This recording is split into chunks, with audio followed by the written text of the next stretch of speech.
Good evening, student. MCOM part first semester second. Subject Advanced Accounting and Taxation. Topic Accounting for Corporate Reconstructing. तर या टॉपिकचा आज आपण accounting for corporate restructuring चा आज आपण first problem पाहतोय. Actually accounting for capital restructuring मध्ये सब topic आहेत 3. तर त्यामध्ये एक अमालगमेशन आहे, एक ऍब्झॉर्प्शन आहे आणि अकाउंटिंग फॉर कॅपिटल रिकन्स्ट्रक्शन आहे. तर 3 सब टॉपिक आहेत. तर त्या 3 सब टॉपिक पैकी ऍब्झॉर्प्शनचे प्रॉब्लेम ऑलरेडी आपल्या चॅनलवर अवेलेबल आहे. तर फक्त त्याला मी टायटल देताना SY BCom असं टायटल दिलेलं आहे 4th सेमिस्टर, परंतु ते सेम प्रॉब्लेम तुमच्यासाठी आहे. मी यापूर्वी पण व्हिडिओमध्ये सांगितलेलं आहे. आणि जे कॅपिटल रिकन्स्ट्रक्शनचे प्रॉब्लेम आहेत ते मी TY BCom चे म्हणून सांगितलेलं आहे. तर ते देखील आपल्या चॅनलवर अवेलेबल आहे. जवळपास 15 एक प्रॉब्लेम अवेलेबल आहेत ते पण. तर तुम्ही ऍब्झॉर्प्शन आणि कॅपिटल रिकन्स्ट्रक्शनचे जे प्रॉब्लेम आहेत तर ते तुम्ही SY BCom आणि TY BCom चे व्हिडिओ फॉलो करा. त्याचप्रमाणे कॉन्ट्रॅक्ट अकाउंटिंग साठी TY BCom चा कॉस्टिंगचा जो सब्जेक्ट आहे त्यामध्ये मी कॉन्ट्रॅक्ट कॉस्टिंग म्हणून व्हिडिओ पोस्ट केलेले आहेत. ते सेम तुमच्या सिलेबसमध्ये आहे, ते फॉलो करा. आणि अमालगमेशनचे 2 प्रॉब्लेम मी घेणार आहे, परंतु हे 2 घेत असताना तुम्हाला कन्सेप्ट लक्षात येईल की प्रॉब्लेम कसा सॉल्व्ह करायचा. तर बघा, आपण अमालगमेशनचा फर्स्ट प्रॉब्लेम घेतोय. हा फर्स्ट प्रॉब्लेम आपण घेत असताना तुम्हाला कन्सेप्ट लक्षात येईल की प्रॉब्लेम कशा पद्धतीने सॉल्व्ह करायचा आहे. तर आपण स्टार्ट करूया फर्स्ट प्रॉब्लेम. बघा, हा जो फर्स्ट प्रॉब्लेम आहे तर यामध्ये अमालगमेशनची कन्सेप्ट समजावून घ्या. अमालगमेशन मीन्स 2 कंपन्या लिक्विड होतात आणि त्यातून एक न्यू कंपनी फॉर्म होते. ऍब्झॉर्प्शन मीन्स एक कंपनी लिक्विड होते आणि एक अस्तित्वात असलेली कंपनी काय करते, तर त्या कंपनीला टेक ओव्हर करते. म्हणजे one liquidation and no formation, कोणतंही नवीन फॉर्म होत नाही, तर फक्त ती टेक ओव्हर केली जाते, ऍब्झॉर्ब होते दुसऱ्या कंपनीमध्ये. त्याला ऍब्झॉर्प्शन असं म्हणतात.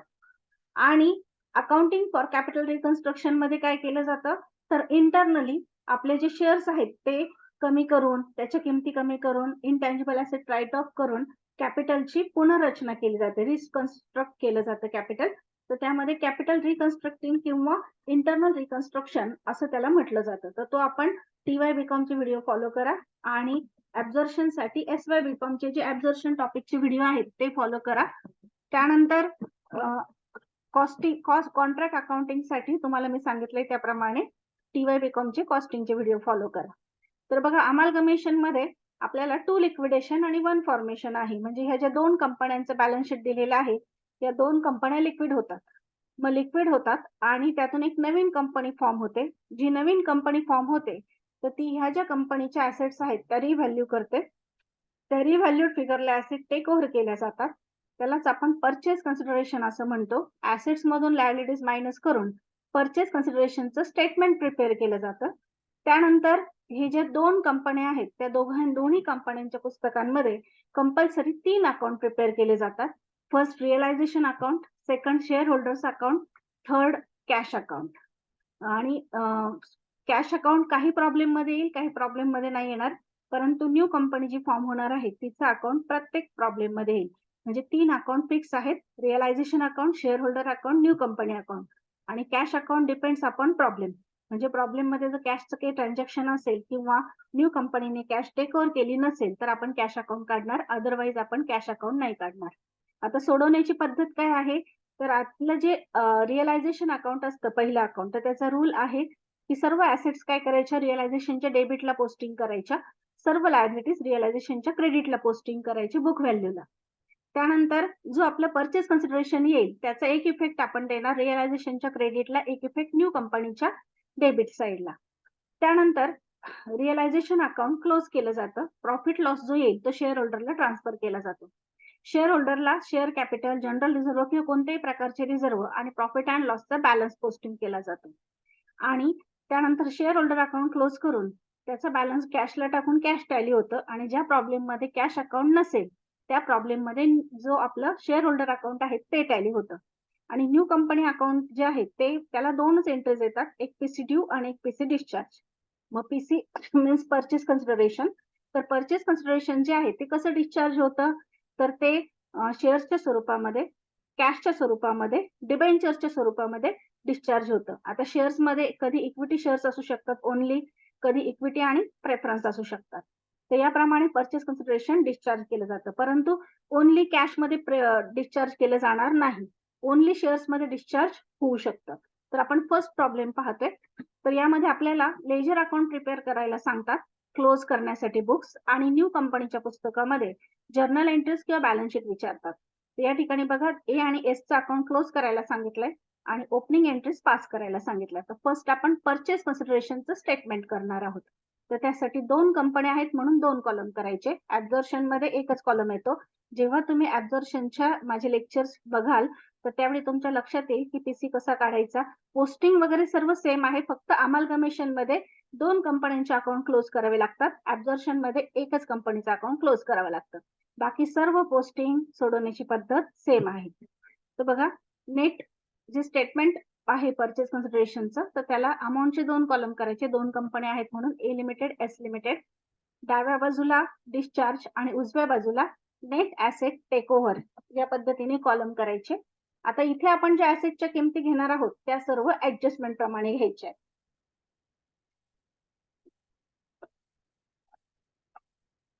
तर बघा, ॲडजस्टमेंटमध्ये आपल्याला काय सांगितलंय, the above companies have agreed to amalgamated and new company V limited is form. V limited take over assets and liabilities of both companies on following terms. Building of A Limited is accepted at book value, machinery at 40,000, other assets taken over at 10% depreciation. So ए लिमिटेडचे जे asset आहेत त्यातली building book व्हॅल्यूला घेतली म्हणजे 80,000ला, machinery 40,000 सांगितली, आणि बाकीचे asset 10% डेप्रिसिएशनने. कॅशवर depreciation काढतो का आपण? नाही. म्हणून स्टॉक आणि डेटर्स फक्त आपण 10% कमी करून घेणार आहोत. म्हणून घ्या, बिल्डिंग ए लिमिटेडच्या कॉलम मध्ये 80,000, मशिनरी 40,000, कॅश आहे तेवढीच घ्यायची 20,000, स्टॉक 10% कमी करून घेतला 80,000 वर 10% म्हणजे 8,000 मायनस करून 72,000, डेटर्स 40,000 होते, 10% मायनस केले 36,000.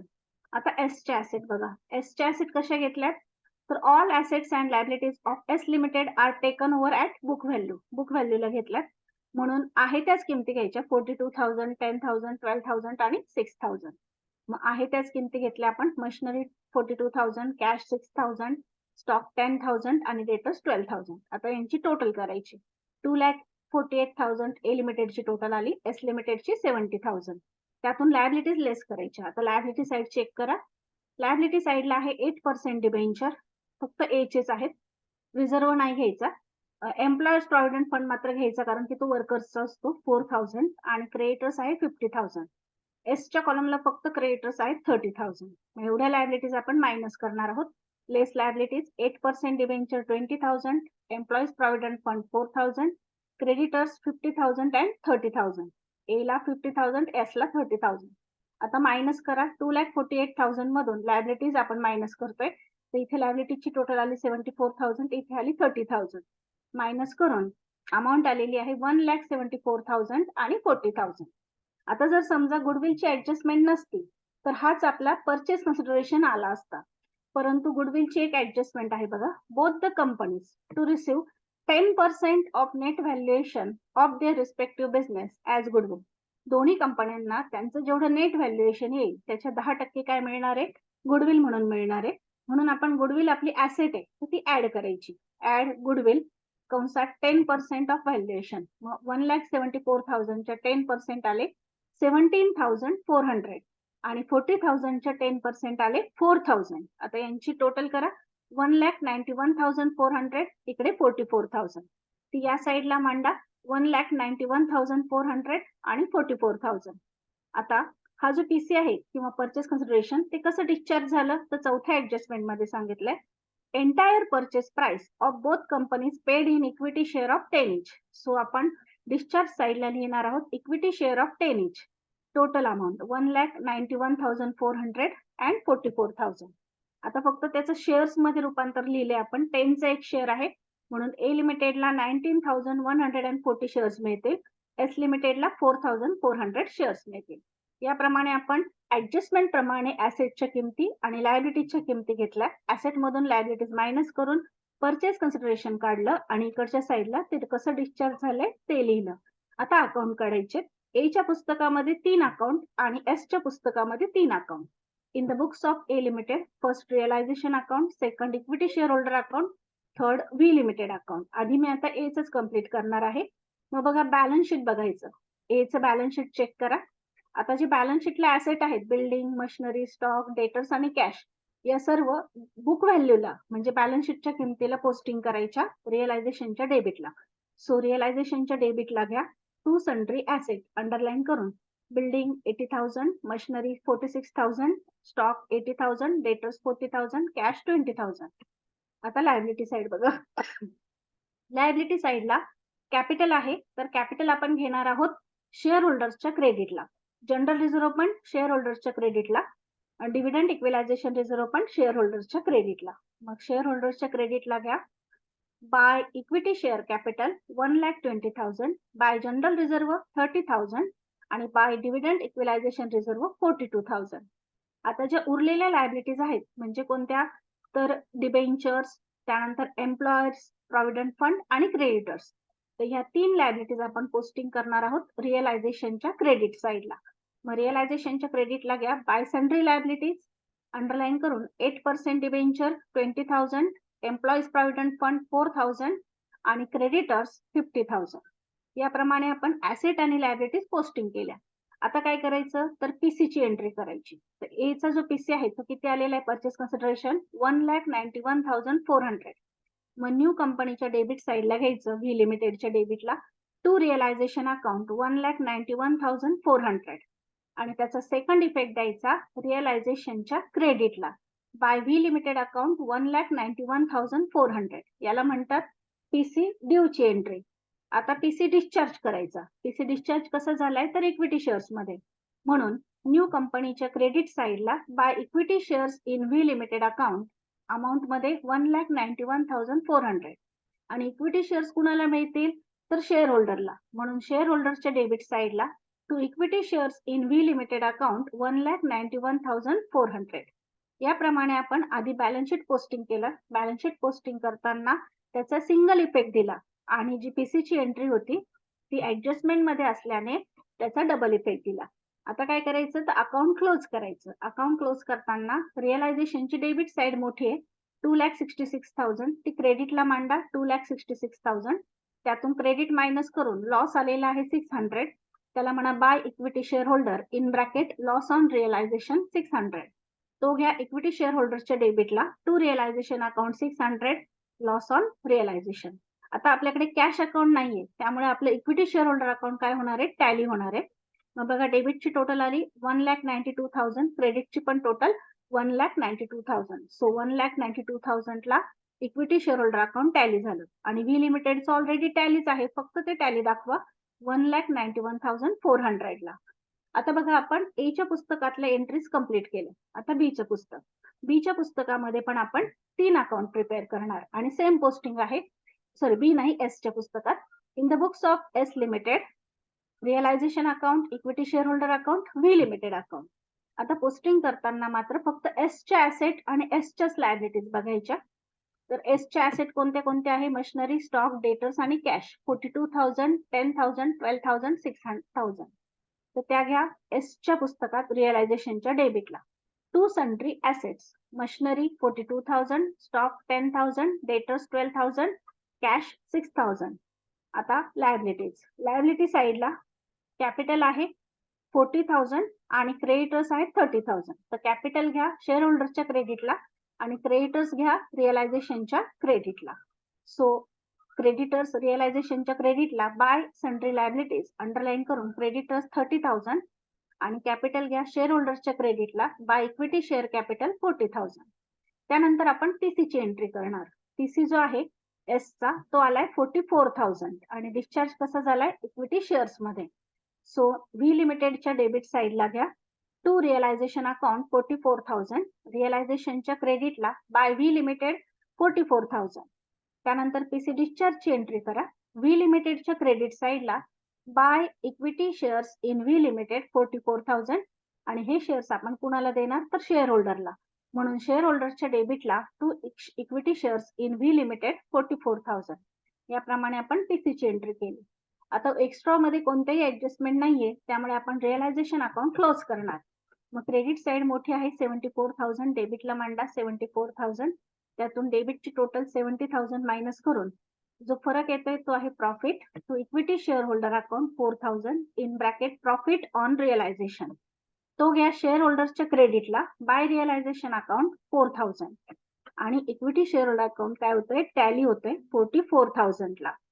व्ही लिमिटेड ऑलरेडी टॅली आहे, ते फक्त टॅली दाखवून द्या. याप्रमाणे आपण एच्या पुस्तकातले अकाउंट प्रिपेअर केले आणि एचं पुस्तक क्लोज केलं. त्यानंतर एसच्या पुस्तकात 3 अकाउंट प्रिपेअर केले, एसचं पुस्तक क्लोज केलं. आता नवीन कंपनीच्या पुस्तकामध्ये ओपनिंग एंट्रीज करायच्या असतात. तर ह्या ओपनिंग एंट्रीज ज्या आहेत त्या फिक्स आहेत, म्हणजे ह्याच 3 एंट्रीज कोणताही प्रॉब्लेम असला तरी ह्याच 3 एंट्रीज तुम्हाला करायच्या आहे. चेंज काय होणार आहे तर तुमची डेट चेंज होणार आहे आणि अमाऊंट चेंज होणार आहे आणि काही ऍसेट्स समजा त्यांची नावं चेंज होते, परंतु 3च एंट्रीज होतील. आणि येथे जरी मी नॅरेशन मोठं दिलेलं असलं तरी पण मी शॉर्ट फॉर्म मध्ये पण नॅरेशन तुम्हाला सांगणार आहे. तर ह्या 3 एंट्रीज ज्या आहेत त्या पूर्णपणे पीसीच्या स्टेटमेंट वरून करायच्या असतात. मग आपलं जे पीसीचं स्टेटमेंट आहे बघा इथे, तर ह्या स्टेटमेंटच्या ज्या ऍसेट आहेत त्या टोटल करून घ्यायच्या. म्हणजे बिल्डिंग 80,000 आहे तर इथे बेरीज करून घ्यायची, मशिनरी 40 आणि 42 बेरीज करून घ्यायची, कॅश 20 आणि 6 बेरीज करून घ्यायची. अशा ऍसेट बेरीज करून घ्यायच्या, लायबिलिटीज पण बेरीज करून घ्यायच्या. ती दुसरी एंट्री असते. पहिली एंट्री कशाची असते पीसीड्यूची. तर त्यासाठी आपण हे जे दोन परचेस कन्सिडरेशन आलेले आहेत 1,91,400 आणि 44,000 त्याची एंट्री करतोय. मग या पहिली entry business purchases account debit 91,400 ह्या कंबाईन पण तुम्ही पास करू शकता किंवा टोटल नसेल करायची तुम्हाला तर सेपरेट 3 अशा 6 एंट्रीज पास करू शकतात. आणि कंबाईन जर पास केल्या तर तुम्ही दोन्ही ऍसेटची बेरीज करून घेतली तरी चालेल, किंवा तुम्हाला कंबाईन एंट्रीज नाही समजल्या तर 3 एंट्रीज ज्या आहेत त्या सेपरेट पास करायच्या, सेपरेट पास केल्या तरी चालतील. सो आपण इथे आता सेपरेट पास करून घेणार आहोत, त्याच्यानंतर पुन्हा मी नेक्स्ट प्रॉब्लेम मध्ये एकत्र दाखवते.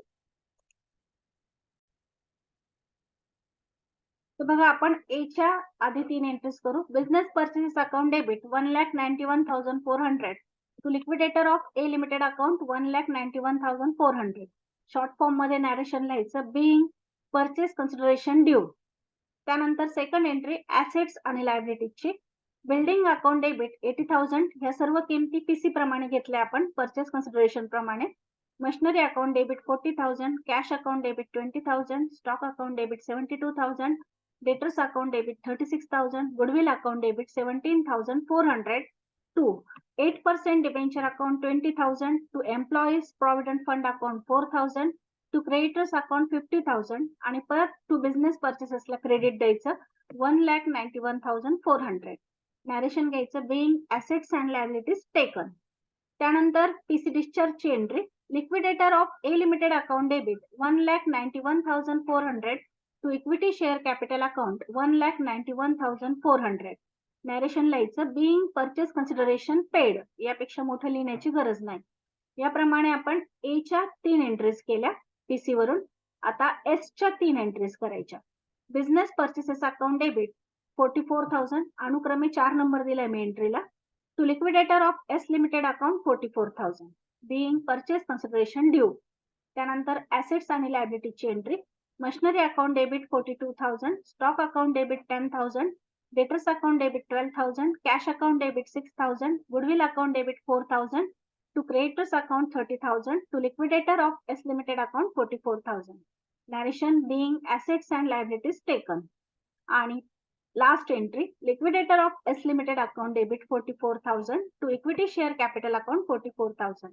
Narration being purchase consideration paid. तर याप्रमाणे 6 एंट्रीज केल्यात. तुम्ही कंबाईन केल्या म्हणजे टोटल करून केल्या तरी चालू शकतात. तर इथे आपला हा फर्स्ट प्रॉब्लेम जो आहे अमालगमेशनचा तो कम्प्लीट झालेला आहे. ऍब्झॉर्प्शन साठी एसवाय बीकॉमचा ऍब्झॉर्प्शनचा टॉपिक पहा आणि कॅपिटल रिकन्स्ट्रक्शन साठी तुम्ही किंवा इंटरनल रिकन्स्ट्रक्शन साठी तुम्ही टीवाय बीकॉमचा अकाउंटिंग फॉर कॅपिटल रिकन्स्ट्रक्शनचा टॉपिक पहा. या व्हिडिओच्या डिस्क्रिप्शन बॉक्स मध्ये पण मी त्यांची सर्वांची लिंक देत आहे. इथे आपला हा प्रॉब्लेम कंप्लीट झालेला आहे. Thank you.